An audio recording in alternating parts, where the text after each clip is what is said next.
Welcome to the Fusionary Health Podcast. I have an incredible guest here for you today, Meryl Brandwein. She is an RD.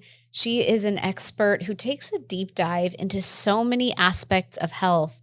She's one of those women who's just studying and diving deeper and constantly looking at the different ways she can support us in our health. And when I met Meryl, I was on her podcast actually, and I got to share about Ayurveda. We had a great time. And then I got to come to your center, your wellness center that's gorgeous that you've built. And I told you, if I designed a center, it would look and feel like this. Like it was just stunning.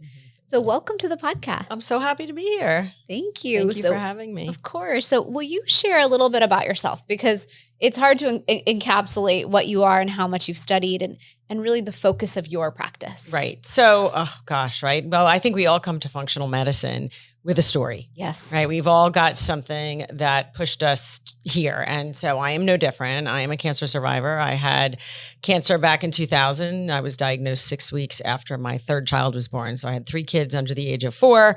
And and I was 6 weeks postpartum with my third and was told I had Hodgkin's lymphoma. What? And so I ended up at that point, I was living in New Jersey, is where I'm from. And I underwent surgery and chemotherapy and radiation and the whole 9 yards. And basically after I was healed, or I should say cured, right? Healed is a different thing. Sure. I was cured. I was left with an immune system that was left to me like non-functional. Sure. And I went back to my doctor, and at that time I was treated at Sloan. And look, I was really, really grateful for the treatment I got. I'm not ever dismissive of that. It was life-saving. But I went back and basically said, well, I don't feel well. And, the doctors kind of looked at me and said, well, that's all we got. We cured your cancer and we don't have anything else for you. And my mother-in-law at the time was very much into alternative and functional, and she would go down to Mexico and do these alternative treatments, which I used to make fun of her for. I used to be like, oh, that's voodoo, And I finally said to her at one point, I'm like, okay, whatever you're doing, I don't know, it's got to do something because I need something, right? I was waving the white flag, like, help me. So I did. I went down to Mexico. I met these amazing integrative oncologists who basically changed my life, understanding what they did. I mean, I was having hyperbaric oxygen before it was a thing here in the States. I was doing these infusions and these cocktails of the drips, the IVs, whatever they were doing.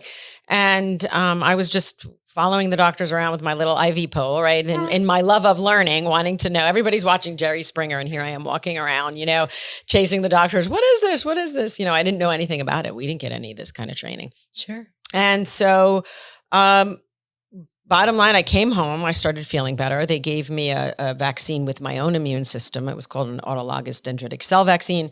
And I was feeling better and better. And I really started to then just dive into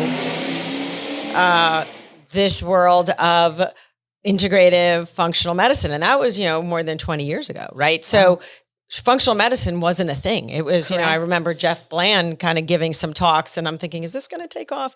So I really started very early on, just absorbing, like you said, right? Like learning whatever I could. And so much so that I realized how toxic my environment was. I was like, I got to get out of New Jersey. I need the sunlight. And I moved my family down to Florida. Wow. And lo and behold, started doing this work, literally built my practice from the ground up, started in my garage when my kids were little and now have this amazing space that you visited and coaches that work alongside me and always taking it up a notch. I really, for me, being on the cutting edge of where science is going is important because that's how you help people heal, right? Everybody's talking about longevity. Well, genetics is at the very core of longevity. And that's what I've been studying for the past 5-6 years of understanding what is our DNA telling us? What kind of information can we gather from that? And then how do we really support someone's health? Because now, I always said I've been my own like N of one, right? My own experiment for the last 20 some odd years. Now we can take that information and really apply it to people. So I'm passionate about the work I do because I always say, if I can help someone, then I've done my job. Sure. Yeah. And when I met you, I was like, wow, she's coming from a different background. And I really do want to dive into this genetic conversation today because so many people have no idea Right. what's possible. And I feel like I'm just kind of baby stepping into that world. I did one test. I kind of want to do 4 and compare the results and understand who's better and how. Like I'm such a researcher. I love to understand the aspects of things before I can even vouch for someone. Mhm. It's rare that I'm like, this product is the best. I Mhm. kind of watch my marketplace closely before I make those kinds of decisions. But when you decided to go to RD school, how do you look at how you approach what you do through that lens? Like, what is your perspective on it? Is it that I studied it and I don't love what I learned, or I use it in this way? I think it's a little bit of both. I think I realized sort of the didactic program, as they call it in nutrition, is so antiquated. It is really backwards. I mean, we were doing, and I had an intuitive sense even back when after I graduated, like this 1800 ADA calorie stuff just doesn't seem to make sense for some reason, right? And but that's all we knew. I mean, look, I grew up in the 80s and we all were on that fat-free craze. And I kept wondering, why am I gaining weight? I'm eating fat-free. And why am I gaining weight? Right? It just made no sense. So science didn't catch up to us at that point, but we didn't really, I literally had to go back to school and learn nutritional biochemistry. Wow. Because we didn't we got one course in nutritional biochemistry, which is why I laugh when on these commercials they say, go ask your doctor if you should take this medication. I'm like, your doctor has no idea about, nutritional biochemistry. That's a whole other topic. But, but so suffice to say that really what I got in school, I got a great knowledge of overall biochemistry, right? My sciences and all that kind of stuff and how the body works, which I always thought was fascinating. But it really fell short in root cause, which is what functional medicine is. It really fell short, even in the food is medicine principle. Sure. I really started to embrace that after I got sick and really said, oh, wow, this food, is talking to my cells. And what am I doing with this? And now even more so with genetics, and really understanding how do we use food to talk to our genes, turn genes on and off. And we can see that it does that. So it's been an evolution of really where my training has gone, but certainly it was never enough with just, what I learned. And that part of the work that I continue to do is we're developing, my goal is to develop coursework with a colleague of mine to be able to train other RDs, other coaches who want to be able to implement the genetics part of this work into their practice and do it in a way that is deliberate and accurate. Sure. Which is a big deal. Accuracy. Oh, it's a huge deal. I mean, look, it's, we know there's a lot of these direct to consumers. Like we were talking about that, I think during right when you were, or no, maybe when you visited, these direct to consumer products that are out, and they're really, it's really a good marketing gimmick. I hate to say it, and I'm not going to name specific ones, but it's take this test and then we'll tell you, what supplements you need. And that's not the answer. You can't supplement away an imbalanced microbiome. Correct. Right. And even with the genetics, it's not just about one gene. A lot of these gene tests, people come into me and say, I don't methylate well, right? I have the MTHFR gene and I don't methylate well. I'm like, okay, well, did you know there's like 28 methylation genes, 64, in the whole cycle and like whatever. And we keep finding more and more. So you can't just go off of one gene, right? You can't just say, I have this gene, and so I have this condition associated with it. Yeah, absolutely. So let's dive into that topic because it's almost like we all need the 101 on this.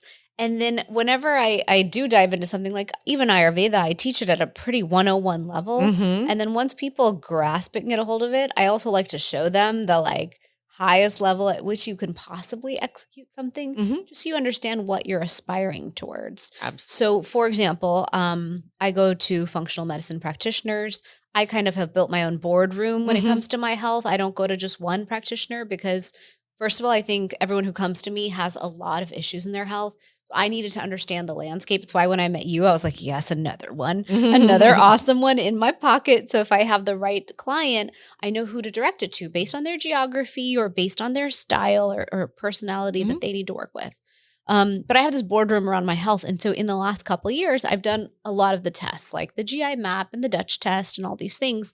Just this year, we finally I was like, what else can we do? Because a lot of the work we're doing with my health, we're not winning yet at my deficiencies. We're not winning at certain things. And I really want that A++100 on my report card. Like I want my blood work and GI map. Like and I wanted to come back and be like, you're perfect. Right. I'll be like, yes.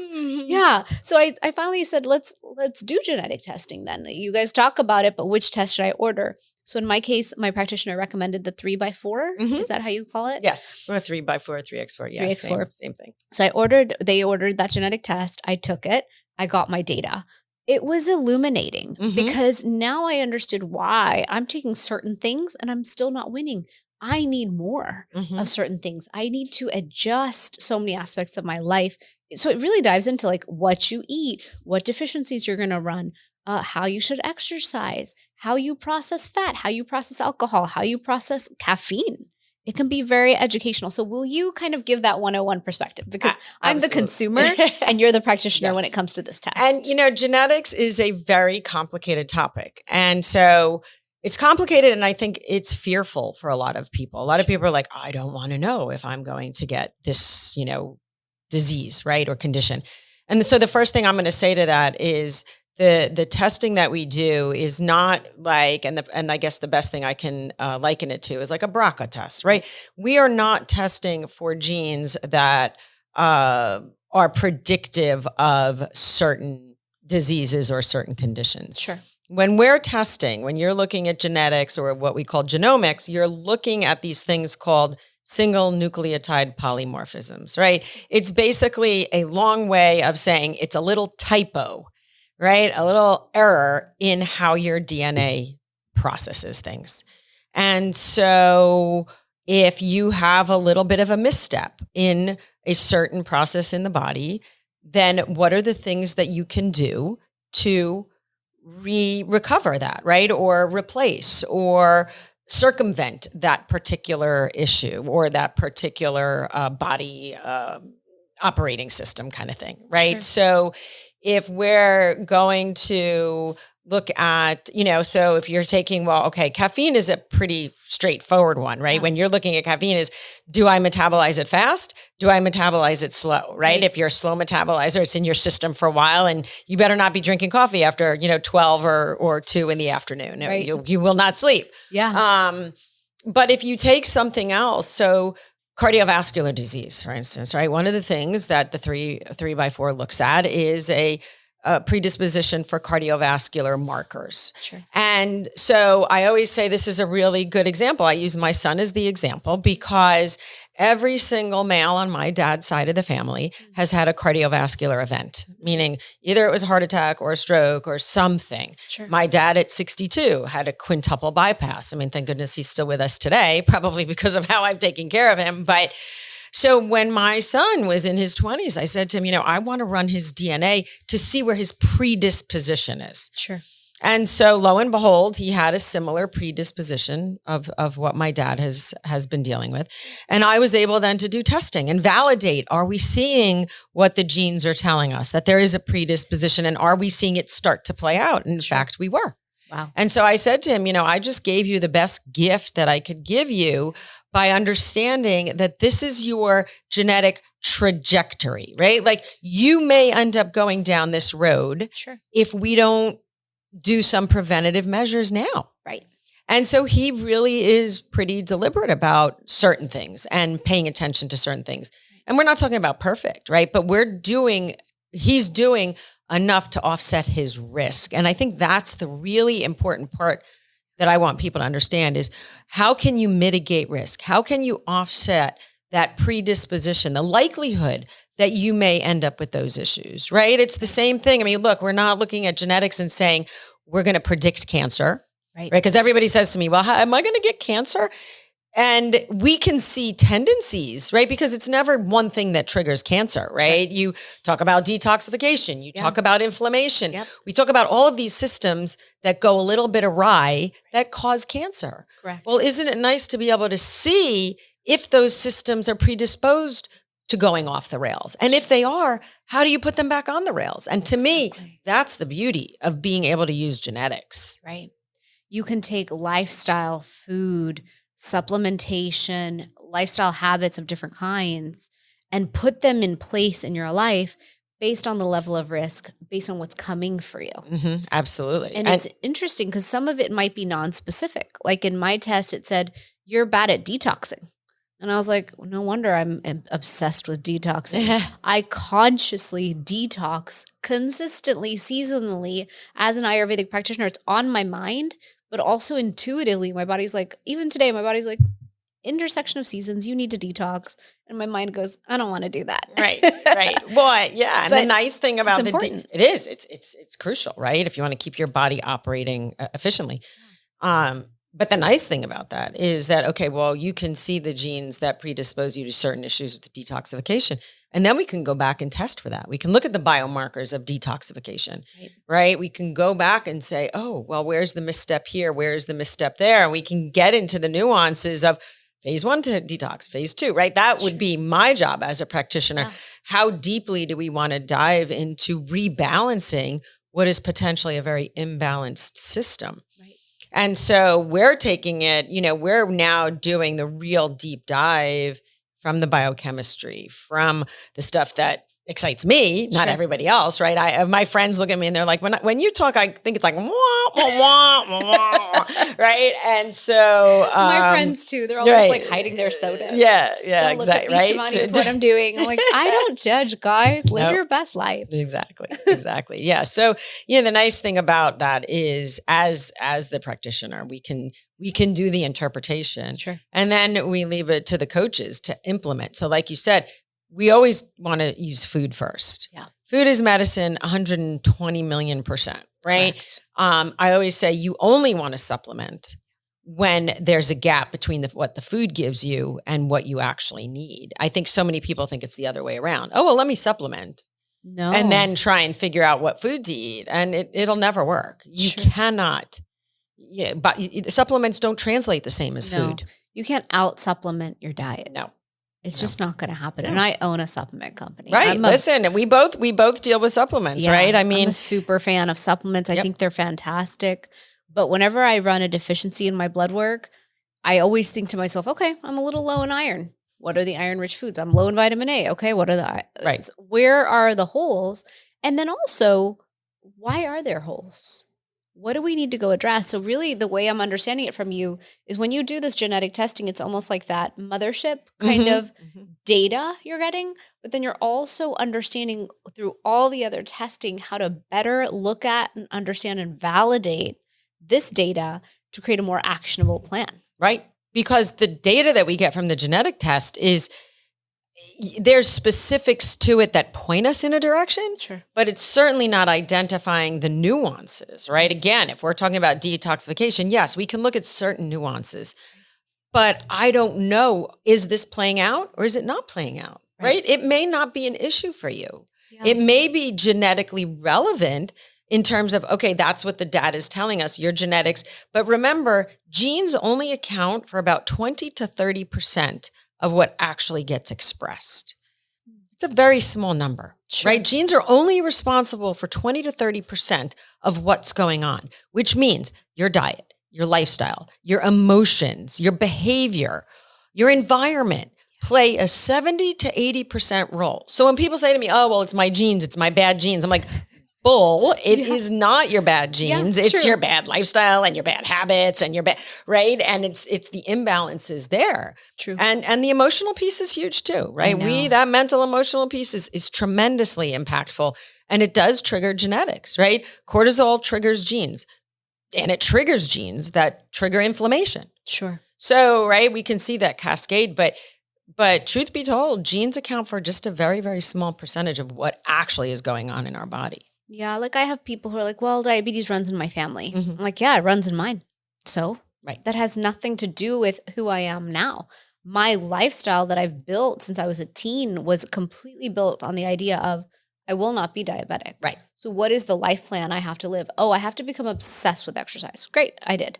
I have to look at certain food categories as poison. They are poison. Sugar to me is poison. So I don't touch it. I wouldn't touch rat poison. So why would I touch a food that in my mind is poison? I've just programmed myself as such.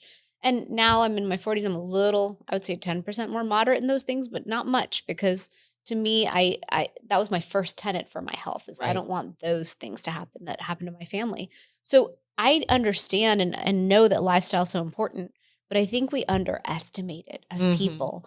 And Mhm. I see so many people around me who are like, well, your life is short. I got to live my life. I don't want to just live like you do and give up all gluten, all sugar, dairy half the time, although I do like cheese. Like the way I live is very regimented. When I go Mhm. out with my friends, I'm like, can we go to Farmer's Table, Farmhouse Kitchen, please? Same. Possibly. Can we go Right, somewhere where there's right, food for me? right, Otherwise, I'm going to eat a side salad, right. you know?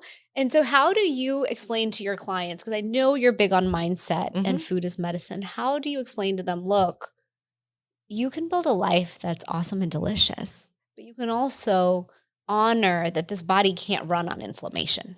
Absolutely. And I think it is a hard concept for people to grasp because we just keep going. We go and we take for granted our health until we can't. Right.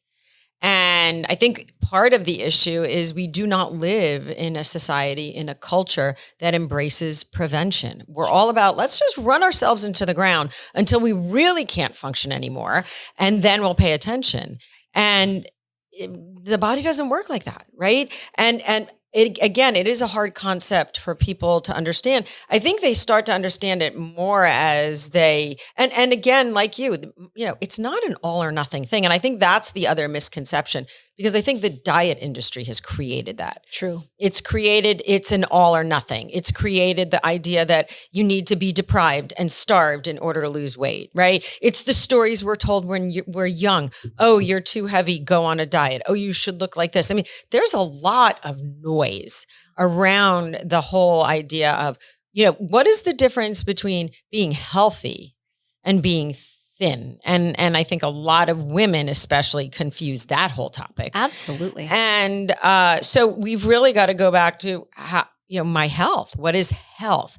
And how do you value that? And I think when people start to change how they eat slowly, and then they see how they feel, and it resonates, and they're like, I had a friend of mine. Okay, we're running this group program, and she called me and she said, because my joke is, people say to me, like, what do you like to eat? And I'm like, well, what I eat is not going to be what you eat. But okay, I do love bananas, right? We got a running joke that I am a banana person. People say, you eat bananas? There's so much sugar. I'm like, yeah, I eat a banana, right? And so my friend called me and she's like, I was hungry and I was looking for a snack and I'm like, what would Meryl do? She would have a banana. So she's like, I had a banana and I put some peanut butter on it. And she says, I felt so satisfied, way more satisfied than that bag of chips because it would have been 2 bags of chips or 3 bags of chips.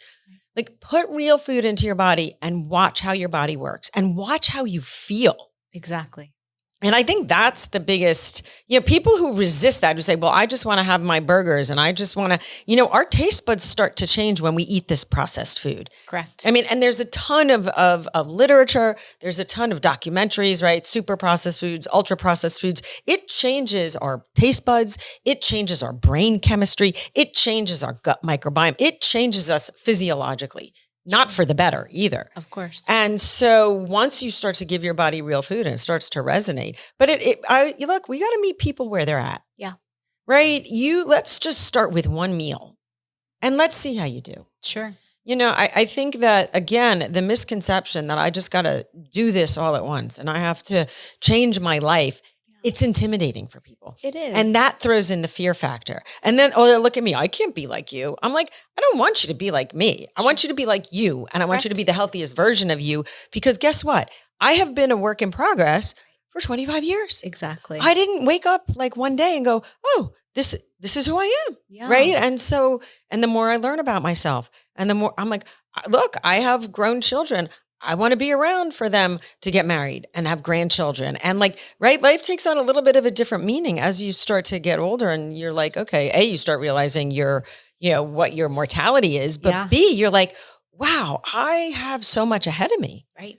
And so there's a lot of, perspective, I think also that we need to look at. I mean, there's just so much to talk about in the context of that, but I hope I answered your question. Yeah, no, you did. And it is not all or nothing. I think a lot of people look at us in the health and wellness space and we're like, wow, they think we're crazy and they think we're overboard when it comes to our health. When in fact, first of all, I had to be this way. I had to build an immune system from the ground up. I had to build my gut health.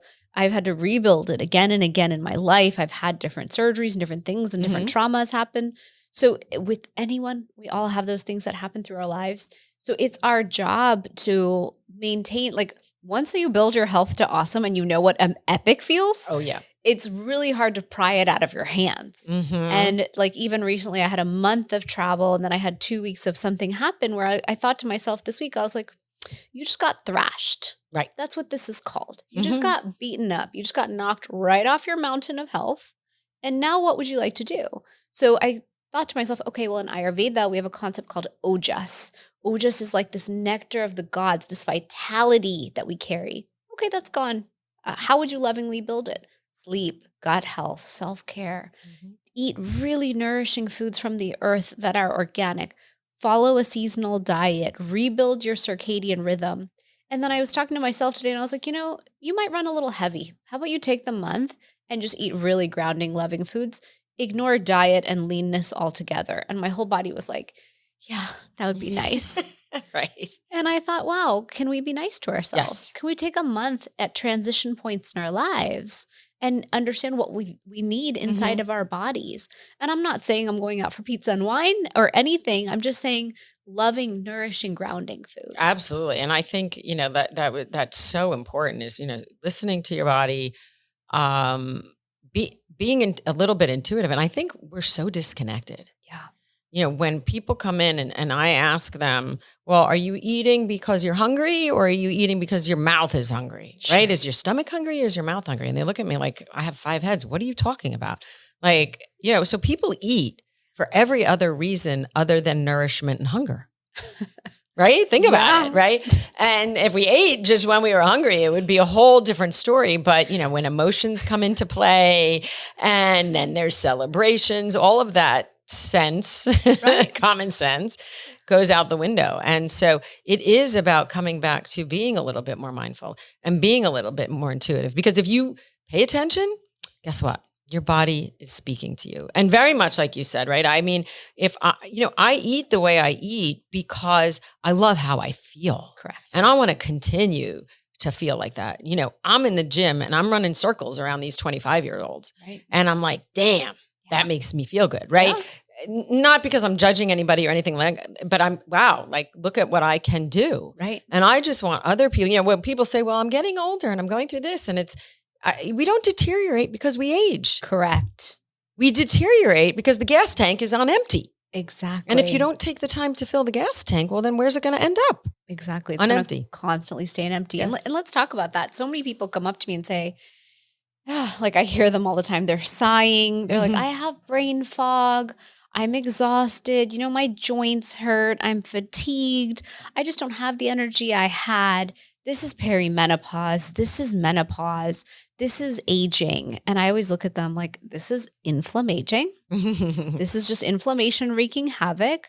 The world, at least here in North America, our world is set up to inflame us between the environmental toxins, the EMFs, the water, the air, the food, and anything else, the stressors, our own phones constantly notifying, social media. There's like 20 different ways we're being assaulted and attacked and set to create inflammation in our bodies. What are all the ways we're going to combat it? What are all the ways we're going to retract from that or put it away or reduce it? So will you share your perspective on it? Because I know you work with women. And then also we're going to dive into this thin versus healthy thing, because I think it's even a conversation I have with myself sometimes.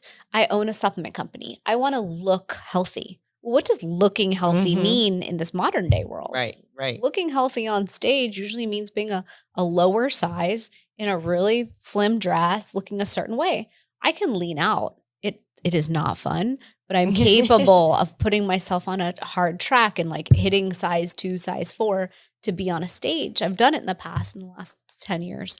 But truly, when do I feel healthiest is not at a certain look. Right. It's at a certain feeling in my body of healthy fat, healthy muscle and strength. So those are the 2 things I want to dive into with you, because I know that you work with women on these issues and unpeeling and unpacking Well, them. and that's why I start with the genetics, because that is the blueprint, right? That's someone's blueprint. But if they're coming in and they're saying, okay, well, yeah, I'm feeling, I've got the perimenopause thing going on. I've got the brain fog. I've got the moodiness. I've got the libido thing. I've got the weight gain, right? Whatever comes along with that. Sure. Well, yes, we have to look at balancing the hormones, but we have to look at priorities. So, we've got to look, okay, well, what is the gut telling us? Yes. And what are the systems that are off balance that we've got to pay attention to? Because if yes, you could have low hormones, but if you're stressed out and you're not sleeping sure, and you're not eating, well, hormones might be the last thing we touch, because we have to start. There is a priority of how we, have to look at things. And that's what the beauty of doing DNA is it gives us what is the first level? What is the second level? Because by the time you get to actually having to manage the hormones, you don't have to manage the hormones because everything is balanced. Exactly.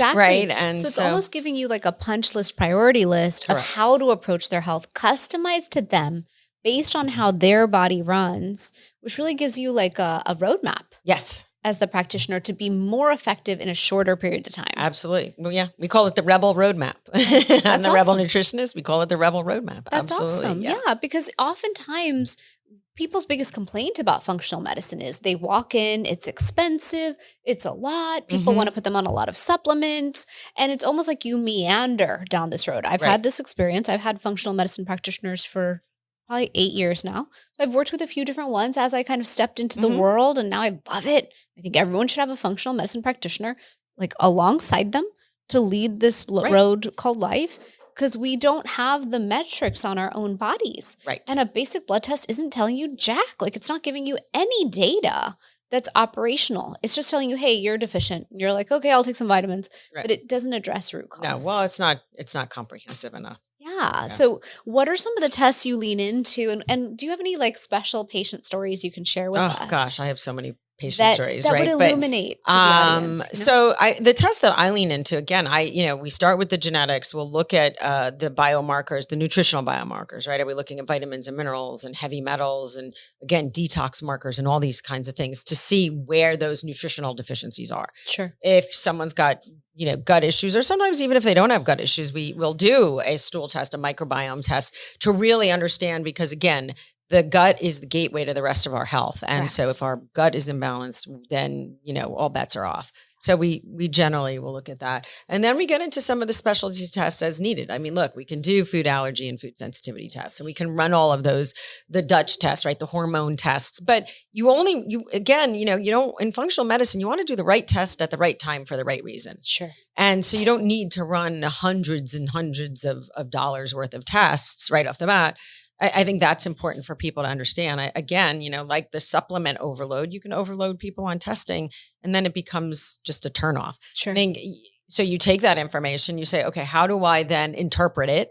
And that's what the practitioner is doing. A good practitioner is going to interpret those results, and then you need to implement them. And one of the things that we do that I think we do so well is this is where the coaching comes into play. You really need, right? You're a practitioner, you're pretty good at probably implementing, but most even people, then, right. Even then, maybe sometimes not, I'm like, right. Doc, you can't just give me a plan and expect me to hold the plan until we next meet. Exactly. So that's what the coaching does. It really helps with the implementation, because there's things that we want you to really be consistent on. So, and I'm not talking about changing everything in your life. It's like literally one thing. Yeah. How do you change one thing over the course of 2-3 weeks that you could really start to move the needle? Because if you do it slowly and you implement it and you have the consistency, and then you're like, oh, then it's that momentum. Right. Then you feel good. Oh, I got this. I can keep doing this. Right. And so, you asked for a patient story. Gosh, we have so many. But I can think of a woman who came in, who had struggled. She's been struggling with GI issues, with hormone issues, and she was very skeptical. It took us a while to, I don't want to say convince her, but to, because I don't want to convince anybody. You need to want to do this for yourself, and you need to want to work on your health. But she was a little skeptical. And so finally when I said to her, because she said, well, can you guarantee me weight loss? I'm like, no, I can guarantee that you're going to feel better. Yeah. Right. But weight loss is generally a side effect of your body being balanced. And so I met with her, maybe it was last week, and she's been 3 or 4 weeks into it. And she's lost like 12 pounds, not because she's tried to lose weight, just because we have her moving. just because we've changed around her diet. Sure. Oh, and because she's sleeping better. Nice. Right. And so we went through her genetics and she was she's been very proactive about her health, and it continues to, the more proactive you are, it's like a multiple on itself, right? It multiplies and it multiplies. And so she's this woman who was really kind of very skeptical, wasn't sure she was going to sign up, is all of a sudden our biggest advocate, because she's realizing how these changes have impacted her life in a month. Right.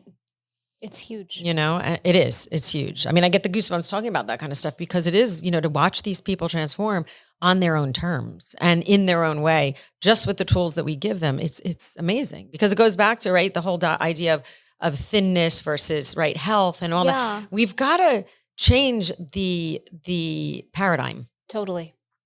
I think we as women forget that these are external mindsets. They're like, I think of them as external thought constructs. Like, there's a lot of constructs out there. Do they apply to me? No, I get to choose what applies to me. And so I do have that conversation with myself of like, okay, well, there's these images that are being sold. I call it the Vata body type. So in Ayurveda, we have Vata, Pitta, and Kapha. And I'm like, well, the Vata body type is being sold as the body type to have. Guess what, Shivani, you're a Pitta. So you'd have to like take a chainsaw to your body structure to somehow become a Vata. Are you going to do that? No, that would be killing yourself. So what would you like to do? Oh, well, I just want to feel really balanced within my body type. I want to feel amazing. I want to feel strong. So that's what I go for when I think about the body I'm building. And I try not to stress too much about it, but I'd love your perspective. We struggle with this all day long in terms of teaching our clients, right? And so we actually have come up with this program. It's called Rebrand You. Can I talk about it? I mean, please. So it's an 8-week program, and we did it based on, so I'm doing it with a coach that I work with, who's also a friend of mine, Shari Coltoon. And it really is marrying the mindset piece and the behavior piece along with the nutrition piece, which is really unique. I mean, there's really not many people doing it, because we get so stuck in the mindset piece, right? Like, one of the things we're starting out with is vision. What is the vision you have for yourself? And what keeps you from going there? And have you even really thought about that? Sure. Other than, I just want to be thin, right? And then what are the boundaries you set for yourself? And as women, we weren't taught that. No. I just learned about boundaries, 5 years ago. And, what are we talk about vision, boundaries, the whole beginning, becoming, like really allowing yourself to explore who you are. And then in the context of then, how do we build a food foundation? Sure. How do we get in touch with our hunger signals? And so it is going to be a groundbreaking class. I love that. Because we're going to marry both of those things. So like you said, right, how do we get, and the beauty of it is, one of the things when I talk about being disconnected is, as women, we're disconnected from each other. True. And so creating a community, this is going to be an 8-week program, just women, and women really who are 40 and up, because of the challenges that we see so often in this age group. And we're going to create a sense of community with them, so that they can lean on each other and feel supported and be held accountable in the best of ways. I love that. I love that, because there's so many things when it comes to health. When I sit down to do an Ayurveda consultation, I hear what the problem is, but what I'm actually trying to do is tune into what's the root issue here. And oftentimes it's not, oh, you should take my supplement. Right. It's really a very emotional or mindset type issue. And it's like, I usually serve up an answer that my body is screaming from the inside. I'm like, I'm really sorry, but this is the answer I'm getting. And I'm at a point now where I just am very honest and clear, because I don't need to make things up. I'm not going to give you an Ayurvedic circadian rhythm protocol, and what you need to do is end this relationship. Right. Like, it's oftentimes what you're saying to each other, especially as women, is, hey, are you looking at yourself? Are you realizing that you are a whole person who deserves to take care of yourself at the level that you're taking care of everyone around you? Oh, bingo. That wake-up call is huge. I just had that wake-up call. I'm just now recalibrating my life around that thought process of, it's okay to have boundaries. Right.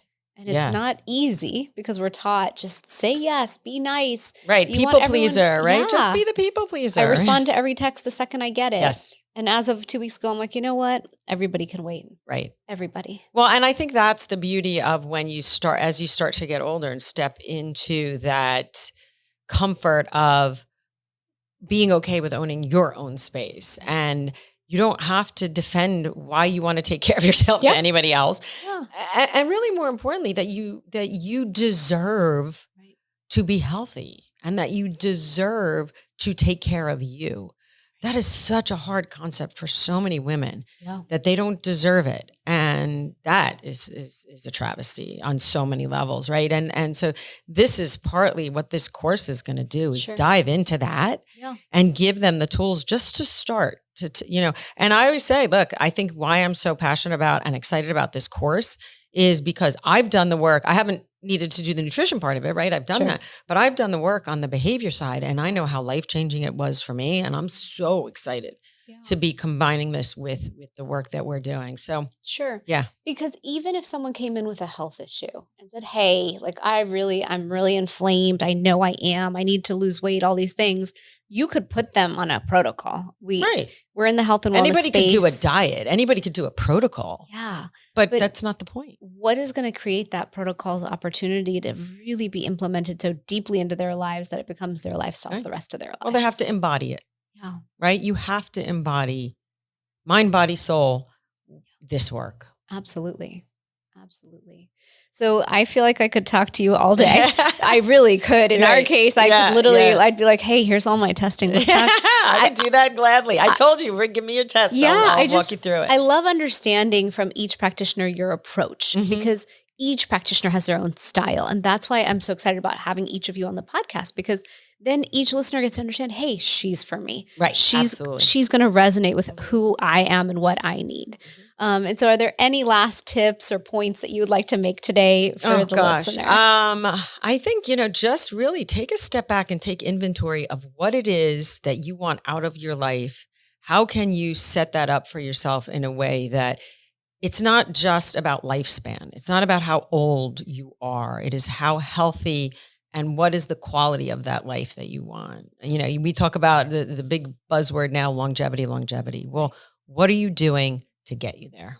Absolutely. Absolutely. Thank you. So where can people find you? I'm the rebel.nutritionist on Instagram and we have a podcast series there where they can hear yours as well. And merylbrandwein.com. We are on, is my website. And will you spell it? MERYLBRANDWEIN. Exactly. It's a unique spelling. So I was like, make sure you get that right, guys. Yes. So if you want to find Meryl, you can find you there. Anything else? I'm trying to think. Insta. Well, we're on TikTok. I think I'm on as Meryl Brandwein. And Brandwein Institute for Nutrition and Wellness is our Instagram page for everything that we do at the Institute. Awesome. All my coaches, and we talk about our supplements and the programs we're running. So Brandwein Institute there. And I think that's it. I mean, thank you for having me. This is, we could totally talk for many more hours, but I appreciate the opportunity and I just love the conversation. Thank you. Yes. I love meeting practitioners like you who are digging into people's health, helping us understand ourselves, helping us get the blueprints we need to build longevity, but also build that vitality and that vibrant health that we all need. So amen. Thank you so much. Thanks for joining me for this episode. Check out our sponsor, Fusionary Formulas, the potent turmeric supplement used by doctors around the U.S. for patients with pain and inflammation. www.fusionaryformulas.com. I'm your host, Dr. Shivani Gupta. For more, visit shivanigupta.com. Subscribe to this podcast in Spotify or Apple Podcasts. Click the follow button or subscribe in any of the apps that you use. That's all I've got for you on the Fusionary Health podcast this week. You have the power to transform your health and achieve vibrant health starting today.